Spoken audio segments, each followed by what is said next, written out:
오늘 하나님의 말씀 마태복음 14장 34절에서 36절까지 다 같이 읽도록 하겠습니다. 다 같이 읽겠습니다. 그들이 건너가 게네사렛 땅에 이르니 그곳 사람들이 예수이신 줄을 알고 그 근방에 두루 통지하여 모든 병든 자를 예수께 데리고 와서 다만 예수의 옷자락이라도 손을 대게 하시기를 간구하니 손을 대는 자는 다 나음을 얻으니라. 자, 오늘 하나님 말씀의 제목은 게네사렛 사람들이라고 정해보았습니다. 오늘 말씀의 시작에 게네사렛이라고 나오죠. 마태복음 14장에는요 크게 네 가지 사건이 나와 있습니다. 예수님에게 가장 중요한 부분입니다. 이제 십자가에 못 박혀 죽기 전에 이제 마지막으로 전체를 돌아보시는 가운데 이 게네사렛이라고 하는 동네에서 일어났던 이적 사건을 오늘 주된 말씀으로 보는 겁니다. 자, 네 가지 사건이라고 했는데 첫 번째는 1절에서 12절까지 나와 있는 사건이 우리가 너무나 잘 아는 세례 요한이 죽는 사건이에요. 세례 요한이 헤롯 왕에 의해서 순교를 당하는 내용입니다. 자, 헤롯이라고 하는 헤롯 안디바라고 하는 이 분봉왕인데 이 왕은 당시에 이 아라비아 왕국의 이 아레다라고 하는 왕의 딸과 결혼을 했었어요. 그런데도 불구하고 결혼 생활 20년이 지나면서 지루했는지 어떻게 했는지 헤로디아라고 하는, 다시 말하면 자기의 이복동생이었던 빌립의 아내를 자기 아내로 취해버렸어요. 자기의 이복동생이 죽었으면 말도 안 해요. 살아있는데도 뺏은 거예요. 자, 그렇게 하면서 처음에 있었던 이 아레다 왕의 딸은 결국 친정으로 도망가 버렸고 이를 둔하게 여긴 아레다 왕이 공격하여서 헤롯의 군대를 쳐버린 사건이 벌어져요. 그건 이제 나중 일이고요. 치는 사건은. 그래서 역사가 요세푸스는 본처를 벌인 죄 그리고 세례 요한을 죽인 죄로 인하여서 하나님의 벌을 받았다 뭐 이렇게 표현을 하기도 합니다. 자, 여기서 중요한 사실은 세례 요한이 헤롯 왕한테 본처를 벌인 것에 대해서 무엇이라고 막 책망을 하니까 선지자라고 하는데 죽일 수도 없고 말이죠. 힘이 들었죠. 그러다 그 헤로디아라고 하는 그 부인된 여인에 의해서, 그 꾀에 의해서 살로메라고 하는 딸이 춤을 추고 그 춤을 추는 모습을 보고 내 손을 다 들어주겠다 약속해서 왕이 결국은 그 헤롯이라고 하는 왕이 세례 요한의 목을 갖다 소발해달라고 하는 그 어린 딸의 청대로 죽이는 말도 안 되는 일이죠. 다시 말하면 선지자를 목을 쳐 죽이는 사건이 벌어진 거죠. 자, 세례 요한이 끊임없이 책망했어요. 여러분, 우리가 살아가다 보면 믿음 생활 하다 보면 책망을 들을 때도 있습니다. 신앙생활 잘하세요. 이렇게 하세요. 저렇게 하세요. 하나님 말씀에 이렇잖아요. 라고 책망을 들을 때도 있어요. 근데 중요한 건 뭐냐 하면 그 책망을 들을 때에 우리는 어떻게 하냐. 만약에 이 헤롯 왕이 이 세례 요한의 책망을 듣고 회개했다면 이는 구원받았을 텐데 그 책망을 갖다가 못 들은 척 아니면 화를 내는 오늘 본문의 사건 때문에 그런 영원한 죽음에 이를 수밖에 없었다는 거예요. 자, 두 번째 사건이 또 나오는데 이것은 오병이어 사건입니다. 너무나 잘 아는 사건입니다. 자, 물고기 2마리 그리고 보리떡 5개 이것 가지고 5,000명을 먹이고 12광주리가 남는 사건이잖아요. 놀라운 사건입니다. 마술사들이 펼치는 마술은 굉장히 신기해 보이지만 뭐예요? 다 눈속임이잖아요. 그래서 예수님께서 지금 이 5,000명을 먹이신 사건은 그 많은 사람들이 다 아무리 봐도 눈으로 속일 수 없는 일이에요. 갑자기 어떻게 5,000명을 먹일 만한 것들이 쏟아지냔 말이죠. 즉 이것은 하나님의 놀라운 섭리가 아니면 이루어질 수 없는 사건이 바로 오늘 말씀에 나와 있는 바로 이 오병이어 사건인 거죠. 자, 열왕기하 3장에 보면요, 에돔 땅에 이 에돔 골짜기가 메말라가지고 지도하여서 물이 흘러넘치게 하는 엘리사의 기적이 나와요. 자, 그때 거기 뭐라고 나와 있냐면 열왕기하 3장에 보면 18절에 이것은 여호와께서 보시기에 작은 일이다 이렇게 되어 있어요. 자, 다시 말씀을 드립니다. 홍해가 갈라지고 요단강이 갈라지는 사건, 뭐 풍랑이 잔잔케 되는 사건, 성경에 나와 있는 모든 일들은 하나님이 보시기에는 다 작은 일인 줄로 믿습니다.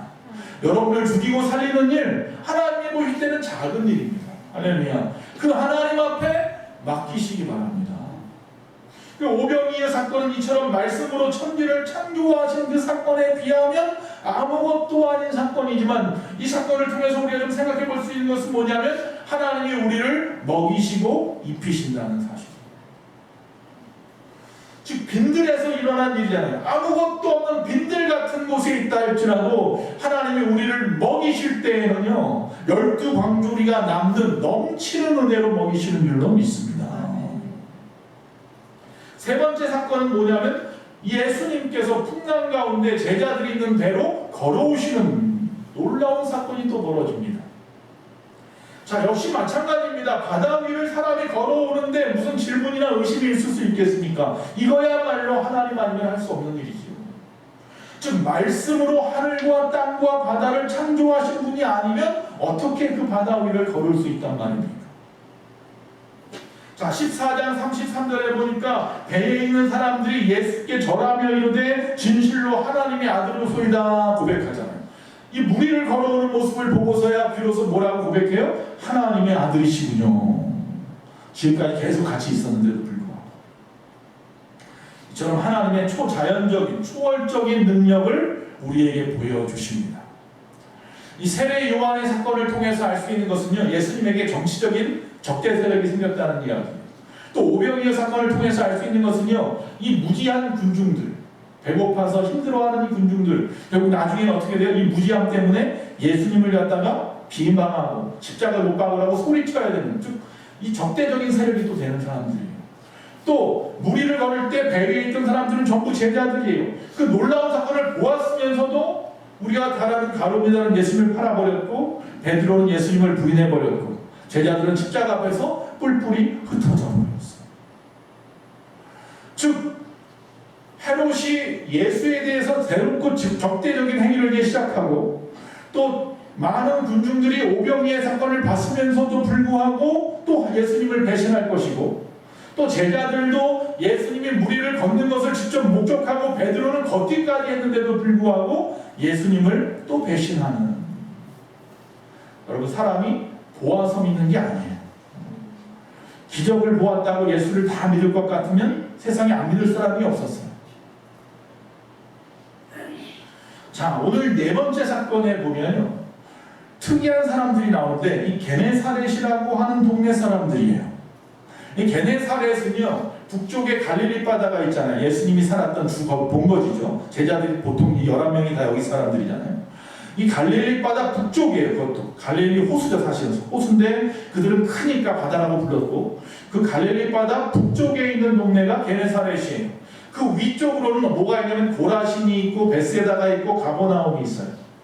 자, 성경에 보면요 바로 오늘 마태복음인데 마태복음 앞에 11장에 가면 예수님께서 책망하는 동네가 나와요.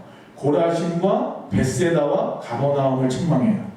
내가 너희들에게 베풀었던 그 기적과 말씀을 그 위에 있는 이방의 두로와 시돈에게 전했다면 그들이 다 변화됐을 거야. 다 죄를 뒤집어 쓰고 회개했을 텐데 이 소돔과 고모라보다 더 큰 심판이 너에게 임할 거야. 저주했던 땅이에요.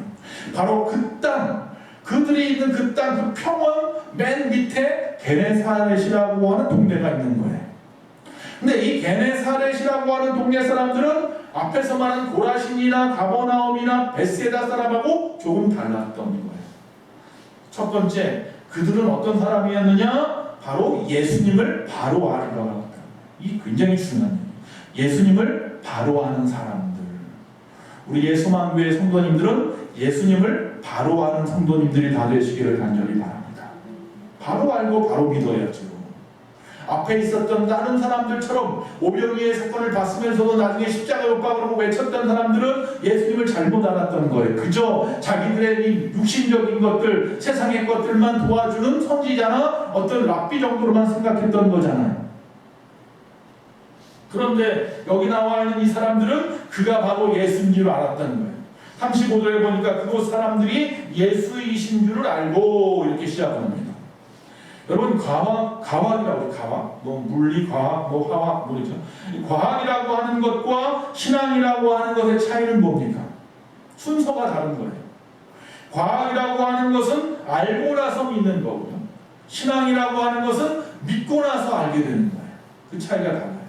그러니까 과학이라고 하는 것은 실험하고 연구하고 검증하고 논증해서 나타난 것을 통해서 결과를 얻고서 인정하고 수용하여서 믿는 것이 과학이고요. 신앙이라고 하는 것은 하나님을 믿고 나서 천지 창조가 보이고, 하나님을 믿으니 예수님이 보이고, 예수님을 믿으니 구원이 보이는 그런 사건인 거죠. 저와 여러분, 눈에 보이는 과학의 세계에 살지만 영적인 영의 세계, 믿음의 세계에서도 살고 있다는 사실을 잊어서는 안 되는 거예요. 예수님을 똑바로 알지 못하면 우리는 끊임없이 흔들리는 신앙생활을 할 수밖에 없더라. 자, 이 게네사렛 동네 사람들이 바로 예수님이 행하신 그 일들과 그 기적들에 대한 소문을 들었고, 그것을 통하여 예수님의 능력과 그 행적을 바로 믿어서, 이 사람은 하나님의 사람이 아니고서는 이런 일을 할 수 없어, 그가 하나님의 아들이든지 하나님이 보낸 선사든지 아니면 선지자라든지 어쨌든 하나님의 사람인 것은 분명하더라라는 거죠. 우리에게 지식이라는 것은 굉장히 위대한 힘이 있습니다. 많은 지식을 가지면 이 땅에 살아가는데 많은 편함이 있을 겁니다. 근데 중요한 것은 그 지식이라고 하는 것들이 불확실한 지식들도 많이 있다는 거예요. 불완전한 지식들도 많이 있다는 거예요. 그래서 엄청난 비극의 원인이 되기도 하고 불행의 씨앗이 되기도 해요. 영국의 에딘버러 대학 도서관 사서가 새로운 책들이 너무 많으니까 책을 꽂을 데가 없어요. 그래서 그 대학의 교수님한테 찾아가서 어떻게 하면 이 책을 정리할 수 있을까요? 그러니까 그 교수가 뭐라고 했냐면 10년 동안 사람들이 거들떠보지도 않은 책은 다 버리시오. 그게 무슨 말이에요? 그 당시 10년 전까지만 해도 이게 진리인 줄 알았던 건데 시간이 지나면서 변화된 것들이에요. 불확실해진 거예요. 불완전해진 거예요. 낡은 지식이 돼버린 거예요.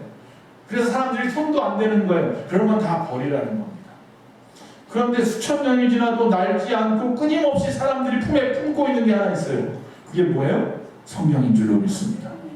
그러면 그것은 완전한 진리이기 때문이에요. 올바른 지식이라는 건 이런 거예요. 어떤 지식이 유익하고 바른 지식이냐고 물어본다면 성경에서 분명히 잠언서 1장 7절에 이렇게 말하고 있습니다. 여호와를 경외하는 것이 지식의 근본이거늘 미련한 자는 지혜와 훈계를 멸시하느니라 그랬습니다. 여러분, 가장 위대한 지식은요, 하나님을 경외하는 거예요. 다시 말하면, 다른 말로 하면 하나님을 아는 거예요. 하나님을 알기 때문에 경외할 수 있는 거예요. 할렐루야. 이 땅에 뭐 노벨상을 받았든지 아니면 뭐 박사학위를 수십 개 가지고 있는 사람이라 할지라도 하나님을 모르면 죄송합니다. 그 사람은 무지한 사람인 거예요. 그러나 초등학생 정도 겨우 그리나 읽는다 할지라도 그 아이가 하나님을 바로 안다면 그 아이는 영적으로 뛰어난 지식을 소유한 자인 거예요. 저와 여러분은 영적으로 위대한 사람인 줄로 믿습니다. 자, 오늘 본문에 나와 있는 이 게네사렛 사람들이야말로 예수님을 바로 알기에 어떤 사람이에요? 위대한 사람들이에요. 어떤 명문 신학대학교에서 신학생들을 받았어요. 한 신학생이 자원을 했고 총장실에 들어가서 총장하고 상담을 했어요. 총장님이 물어봅니다. 어떻게 우리 신학교에 자원하게 되었습니까? 그다음 그 신학교에 자원한 학생이 이렇게 말합니다. 이 대학교에는 유명한 교수님들이 많다는 소문을 들어서 내가 그 교수님들을 통해서 신학을 공부해서 현대 신학의 지식을 많이 얻고 싶습니다. 그래서 총장이 그렇게 말했습니다. 우리 학교 들어오는 데는 두 가지를 해야 되는데, 먼저 첫째로 내일 아침 일찍 9시까지 학교 앞에 와서 학교 문 앞에서 들어오는 모든 사람에게 90도로 인사하십시오. 좀 이상하죠? 말이 안 되잖아요. 신학교 왔으면 시험을 보든지 그래야 되는데 그러지 않고 아침에 일찍 학교 앞에 와서 학교에 오는 모든 사람한테 인사를 하랍니다. 그냥 그러고 있었어요. 그래서 총장이 왔어요. 1차 합격. 어렵지 않았어요. 왜? 어쨌든 내가 이 학교를 들어가면 다 나한테 선배고 교수님들이니까 나보다 높은 사람이겠거니 하고 다 인사했어요. 자, 2차를 보겠습니다. 내일도 역시 아침 9시까지 나오시는데 내일은 들어오는 모든 사람의 구두를 닦아주십시오. 더 이상 못 참겠는 거예요. 화를 버럭 내면서 아니 어떻게 내가 누군 줄 알고, 난 여기 지금 신학을 공부하러 온 사람인데 내가 왜 그 사람들 구두를 닦아줘야 됩니까? 그러면 당신은 달라. 두 가지를 본 거예요. 하나는 뭐예요? 겸손함을 본 거예요. 겸손함은 어떻게 통과했는지 모르겠는데 두 번째, 섬김은 탈락하고 만 거예요. 여러분, 교회는 단순히 어떤 신앙의 지식이나 성경의 지식을 갖다 배우려고 온 게 아니에요. 여기 앉아있는 저와 여러분이 여기 앉아서 뭐 성경에 누가 누구를 낳고 누가 누구를 낳고 역사적인 어떤 배경 이런 거 알려고 온 거 아니에요. 이거는 그냥 겉에 그냥 군더더기와 같은 옷과 같은 거라면 그 안에 뼈대, 그 중심이 중요하잖아요. 예수 그리스도를 배우러 온 거잖아요. 그게 중요한 거죠. 즉 예수를 알기 위해서 성경도 배우고 한문도 배우는 거지. 예수가 빠진 성경 지식은 아무런 의미가 없는 거잖아요. 예수를 바로 알아야 되는 거예요. 교회 나오신 이상 여기서 다른 건 다 필요 없고 예수를 바로 믿고 바로 하시기 바랍니다. 그게 가장 위대한 사람이 되는 방법입니다. 우리 예수소강교회에서는요, 성경을 얼마나 많이 아는지 물론 그것도 중요합니다. 그럼 열심히 없다는 것은 예수님에 대한 바로 알미 없다는 또 반증일 수도 있으니까요. 그러나 예수님에 대한 확실한 믿음, 흔들리지 않는 믿음이 없으면 죄송하지만 무지한 사람입니다. 오늘 분명히 말했습니다. 그곳 사람들이, 즉 베네사의 사람들이 그가 예수이신 줄을 분명히 알았다. 그래서 위대한 사람이라는 거예요. 이 동네 사람들이.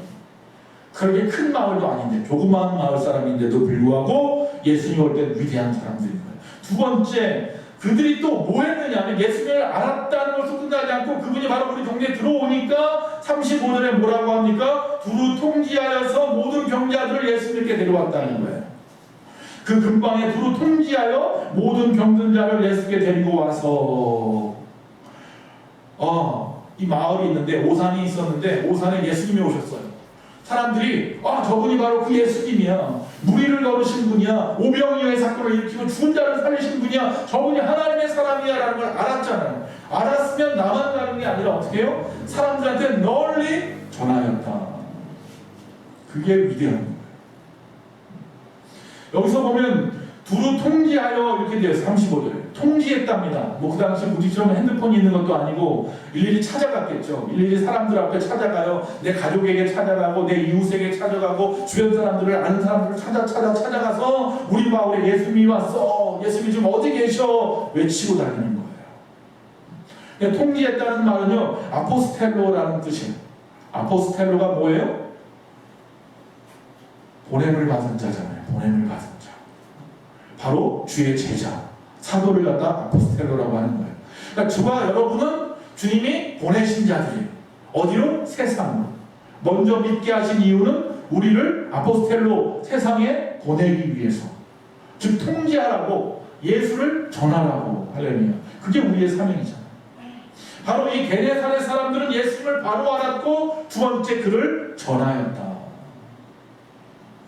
교회가 해야 되는 일이 바로 그거죠. 예수님을 바로 믿게 하고 바로 믿은 자들이 세상에 나가서 그를 전하게 하는 것이 교회의 사명이죠. 자, 그럼 어떻게 전했느냐? 세 가지 방법, 전도 방법은 세 가지가 있습니다. 첫째는 뭐냐면 입으로 전하는 겁니다. 입으로. 막 말을 하는 겁니다. 떠들어대는 겁니다. 소리치는 겁니다. 외치는 겁니다. 여러분, 로마서 10장 10절에 사람이 마음으로 믿어서 의에 이르고 입으로 시인하여야 구원에 이른다고 그랬어요. 끊임없이 입으로 외쳐야 돼요. 예수가 그리스도라고. 나를 구원하신 분이 예수라고. 내가 예수 믿고 변화됐다고. 예수 믿고 회복됐다고. 내가 병도 고쳤고 내 모든 삶이 변화됐다고. 할렐루야. 그렇게 외쳐야 되는 거예요. 외치지 않으면 도대체 누가 들을 수 있단 말이에요. 저와 여러분을 외치라고 하나님이 도구로 삼으시고 사명자로 세우신 줄로 믿습니다. 먼저 구원하신 이유가 거기 있어요. 여러분 외치십시오. 두 번째, 외쳐요. 떠들어대긴 해요. 가서 막 소리를 지릅니다. 예수 믿으세요. 예수 믿으세요. 그런데 왜 사람들이 잘 안 믿을까요? 왜 내 말을 안 들을까요? 삶으로 전하지 않아서 그래요. 삶으로 전하지 않아서. 입으로만 전하니까. 여러분, 예수 믿으라고 하는 그 소리를 갖다가 그 사람이 진짜 나한테 정말 소중한 말씀이라고 받아들이려면요, 예수 믿으세요라고 하는 사람이 예수 믿는 사람 같아야 되는 거예요. 할렐루야. 나는 예수를 믿는 사람 같지 않은데 예수 믿으세요라고 떠들어대면 누가 예수 믿겠냐는 거예요. 나는 나쁜 짓만 다 하면서 예수 믿으세요, 예수 믿고 복 받으세요 그러면 누가 예수 믿겠냐는 거예요. 그래서 입으로 전하되 삶으로 전하는 것도 두 번째예요. 삶으로 전해야 돼요. 그래서 성경에 보면은 나와 있는 것은 아니지만 저와 여러분 끊임없이 하는 말이 뭐예요? 작은 예수가 되라는 말을 하죠. 작은 예수. 저와 여러분이 작은 예수의 삶을 살아야 예수님처럼 살라는 얘기예요. 내가 예수님처럼 살지 않는데 누가 내 말을 듣겠습니까? 저희 가족이 처음 예수를 믿었을 때 제가 초등학교 6학년 때 저희 가족이 처음 믿었어요. 제 사남매 중에서 장남이고 이제 어머니가 처음 교회를 나갔는데 그때 너무 어려웠어요. 가정 형편이. 제가 아주 어렸을 때 굉장한 부자였는데 할아버지 돌아가시고 나서 아버지가 전혀 사업 수완이 없어서 다 날려버리고 일가 친척한테 다 뺏기고 아무것도 안 남고 가게 하나, 영등포에 가게 하나만 가지고 살았어요. 거기서 나오는 월세 그 당시 30만 원, 40만 원 갖고 살았어요. 사남매가. 너무 힘든데 우리 옆에 저 빌라 1층에 살았는데 빌라 옆집 2층에 우리가 102호인데 201호에 살던 여기도 수공교회 다니던 집사님이 여자 집사님이 우리 어머니한테 찾아와서 같이 교회 가자고. 만약에 다른 분이었으면 절대로 안 들으셨을 텐데 우리 집안은 철저한 불교 집안이었기 때문에 그런데 그분 말씀이라서 들었어요. 그분은 항상 뭐만 있으면 가져다 주고요. 먹을 것도 갖다 주시고 어머니 모시고 같이 머리도 하러 갔다 오시고 어머니가 머리 파마할 돈이 없으셔가지고 그냥 맨머리를 쪽지고 살았거든요. 젊은 나이에도 불구하고. 그러니까 자기 한다고 하면서 데리고가서 같이 하고 오고 말이죠. 이제 그런 일을 하고 또 어느 부잣집에서 뭐 일할 게 있다 그러면 불러다 가서 일 시켜주고 돈 벌어오게 하고 또 갑자기 돈이 필요하면 돈도 막 꿔주고 그렇단 말이죠. 그런 분이 갑자기 예수 믿자고 하니까 안 믿을 이유가 없는 거예요. 아, 예수 믿으면 저렇게 살 수 있구나. 그분이 뭐 그렇게 부자도 아니야. 같은 빌라에 살았다니까요. 그런데도 불구하고 그분 말이라면 들을 수 있는 거예요. 그래서 화곡동에서 여의도까지 버스를 1시간씩 타고서 가가지고 예배를 드리고 오는 거예요. 어머니가. 혼자 못 가죠. 사남매가 다 어린데 제가 6학년, 밑에가 4학년, 밑에가 2학년, 그 밑에가 7살. 그 애들 다 데리고 여기서 수봉교육까지 가는 거예요.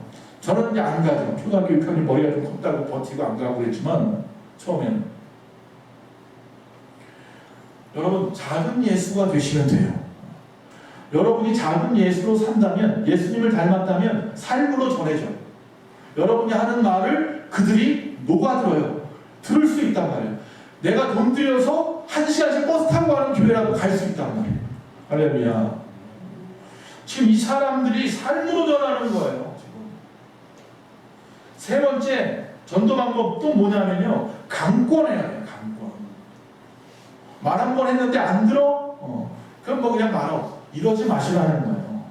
한 번, 두 번, 세 번, 네 번, 10번 찍어 안 넘어가는 나무 없다고. 강권하세요.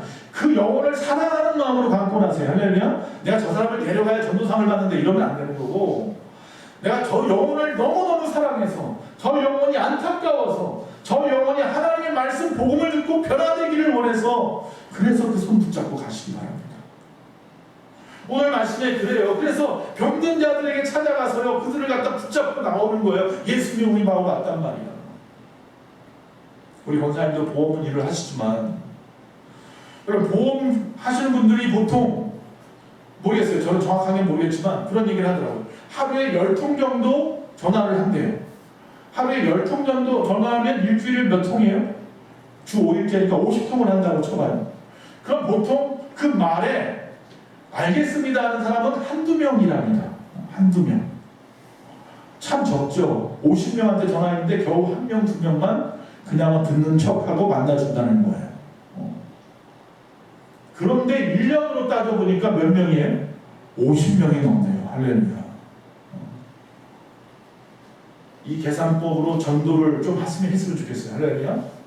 우리 교회도 이 전도법을 좀 적용을 해서 우리 권사님이 좀 앞에서 뭐 강의를 한다든지 좀 해야 될 것 같아요. 그래서 여러분 일주일에 하루에 10명한테만 전화해서 50명인데 그러면 그 중에 한 명만이라도 주일날 데리고 나오면 1년이면 50명 데리고 나올 수 있어요. 할렐루야. 많이도 안 가래? 그럼 5명이라도. 할렐루야. 한 달에 한 명씩 12명만이라도. 그럼 강권하는 마음이 있어야 돼요. 그러지 않고 전도가 그렇게 쉽지 않아요. 누구는 막 이렇게 몇 명씩 모시고 오니까 저 사람 보니까 전도 쉬운 것 같은데 그렇지 않잖아요. 그러기 위해서는 물질도 필요하고 시간도 필요하고 얼마나 많은 노력이 필요하고 그 사람들 앞에서 웃어줘야죠.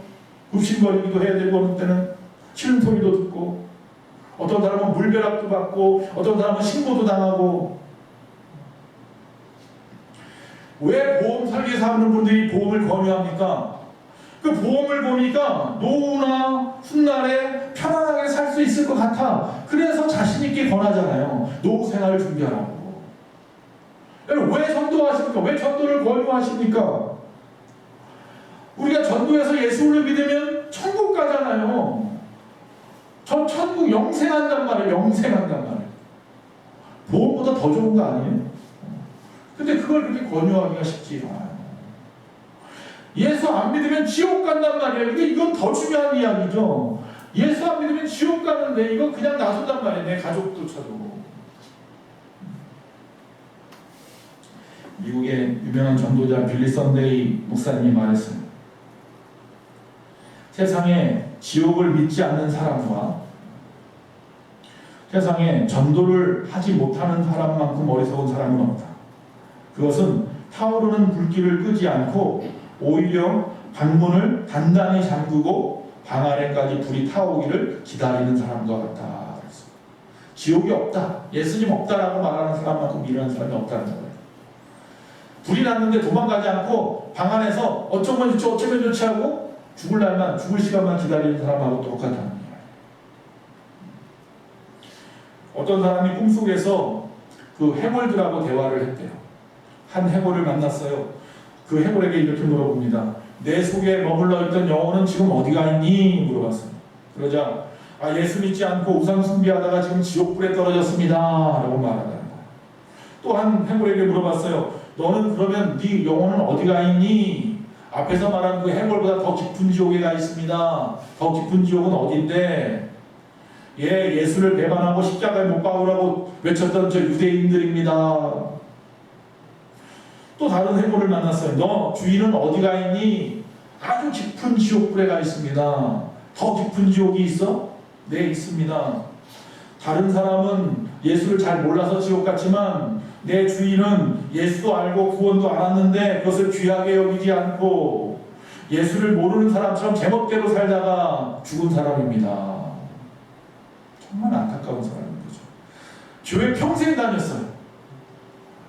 교회 평생 다니고 교회에서 집사님, 권사님, 장로님도 했는데 예수를 제대로 알지 못해서 제대로 믿지 못해서 지옥 가는 인생이 있다는 거예요. 자, 이 게네사렛 사람들은 병든 자, 불쌍한 자들을 예수님 앞에 강권하여서 데리고 왔습니다. 자, 세 번째, 이 사람들이 위대한 것은 뭐냐면 그 병든 자들을 향하여 예수님의 옷자락에라도 손을 대라고 외치는 거예요. 예수님에게도 말하는 거예요. 당신 옷에다가 이 병든 자의 손을 좀 대도 되겠습니까? 엄청난 믿음인 거예요. 옷자락에 손만 대도 낫겠다니요.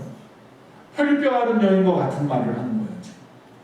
이만한 믿음을 본 적이 없다고 말했던 그 여인과 같은 사람들이 이 게네사렛에서는 많이 볼 수 있는 거예요. 우리 예수만교회도 이만한 믿음을 본 적이 없다고 했던 그 혈병 앓은 여인처럼 게네사렛 그 성도님들처럼 우리 교회 성도님들 그런 사람들 되길 바랍니다. 이만한 믿음을 본 적이 없는 그런 성도님들 되시기 바랍니다. 흔들리지 마십시오.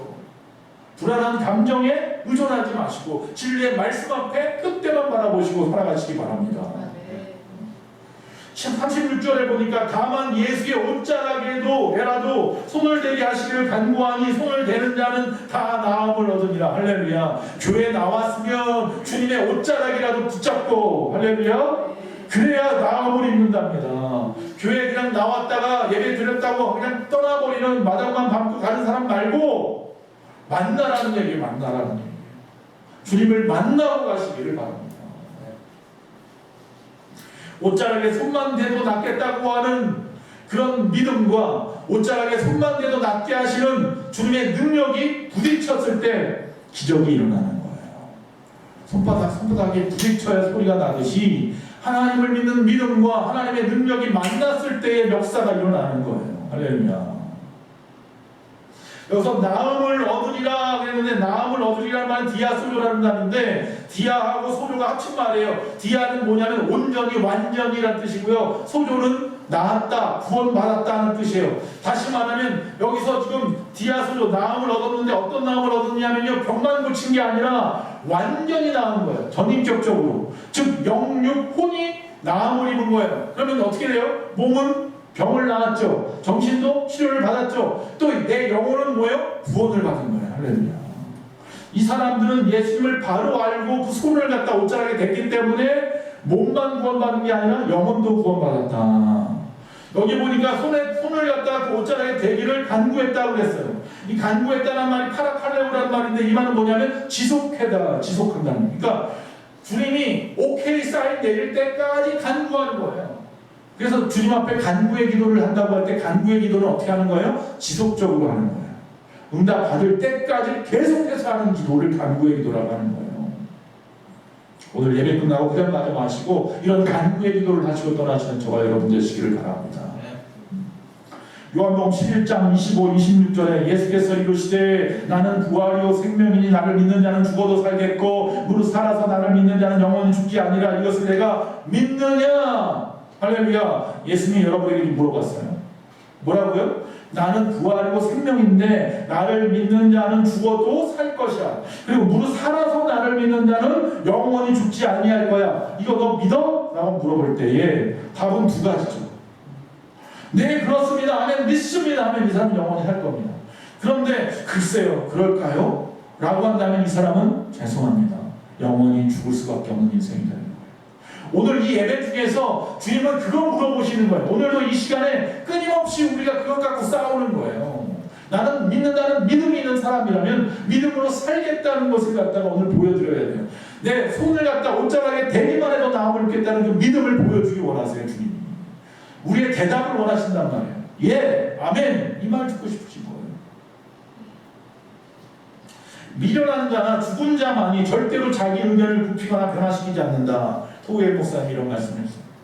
여러분, 말씀을 들었으면 변해야 되는데 변하지 않아요. 그 사람은 죽은 사람이거나 미련한 사람이라는 거예요. 여기는 미련한 사람도 없고 죽은 사람도 없는 줄로 믿습니다.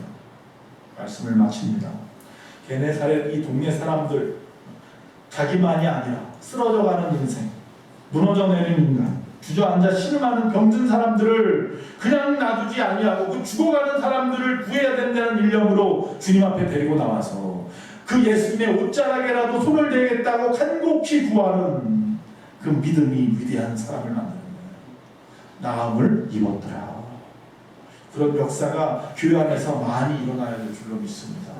우리 교회 안에서 그런 역사들이 일어나기를 바랍니다. 손을 대는 자마다 나음을 입었더라. 예수 소망교회에 나와서 예배하는 자마다 구원을 얻었더라. 예수 소망교회에 나와서 주님 앞에 간구하는 자마다 응답을 얻었더라. 할렐루야.